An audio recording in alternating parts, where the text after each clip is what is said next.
Alhamdulillah wahdahu wassalatu wassalamu ala man la nabiyya ba'da wa ba'du. Assalamualaikum warahmatullahi wabarakatuh. Alhamdulillah, una sa lahat, puri natin ang nag-iisa Diyos na tagapaglikha na binigyan tayo mo ng pagkakataon na magkasama-sama at may isagawa natin ang ating mga obligasyon, walang iba kundi ang salat. Mga minamahal kong magulang, kapatid sa pananampalatayang Islam, tandaan natin, etong buwan na ito ay kasama sa tinatawag na Ashhurul Hurum. Isa ito sa napakahalaga na buwan sa pananampalatayang Islam. Sa isang aya na binanggit ng dakilang tagapaglikha, Inna iddat ash-shuhuri 'inda Allah 12 shahran fi kitabillah yawma khalaqa as-samawati wal ard minha arba'atun hurum dhalika ad-dinul qayyim fala tadlimu fihinna anfusakum. Ito bilang pagpapaalala sa atin ng ating dakilang tagapaglikha. Katotohanan, ang ikang buwan para kay Allah ay 12. Ito'y naitala na kung saan sa kitab ni Allah sa araw pagkakalika ng kalangitan at kalupaan. At dito sa 12 ito ay may tinatawag na arba'atul hurum. Ito yung apat na napakahalagang buwan para sa Islam. Thalatha mutawaliyat, Dhul-Qa'dah, Dhul-Qi'dah, Dhul-Hijjah, and then Muharram. At pang-apat yung tinatawag lang Rajab. Ito yung apat na ito na napakahalaga sa pananampalatayang Islam. Napakadakila sa pananampalatayang Islam. At dito sinabi ng dakilang tagapaglikha, فَلَا تَظْلِمُوا فِيهِنَّ أَنفُسَكُمْ. Huwag na huwag niyong gagawan ng kamalian ang inyong mga sarili sa mga buwan na ito. Allahu Akbar.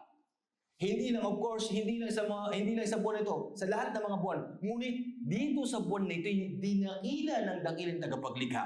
And that's why, mahigpit na ipinagbabawal ang paggawa ng anumang bagay na kasamaan. Sapagkat malaki rin ang ikangay parusa na ito. At ganun din, ang paggawa ng kabutihan ay ganun din. Sobrang, o di kaya, malaki rin ang gantimpala. Now, kung titignan natin, sinabi ng dakilang tagapaglikha, فَلَا تَظْلِمُوا فِيهِنَّ أَنفُسَكُمْ. Ang dhulm na tinatawag, na shamil, una dito na kung saan ang tao, dhulm ma'allah. Kumbaga, gumagawa ka ng pang-api sa dakilang tagapaglikha. No? Bainan nasi wa bainallah. Dhulmun bainan nasi o bainal insani wa bainallah. Ito na kung saan ang pang-api sa tao, sa pagitan ng tao at sa kanyang dakilang tagapaglikha. Tulad halimbawa ng shirk. Napakalaking kasalanan yan. Inna shirka na dhulmun azim. Nakatotohanan, ang pagtatambal kay Allah ay napakalaking kasalanan. Sobrang laki. Ito yung una.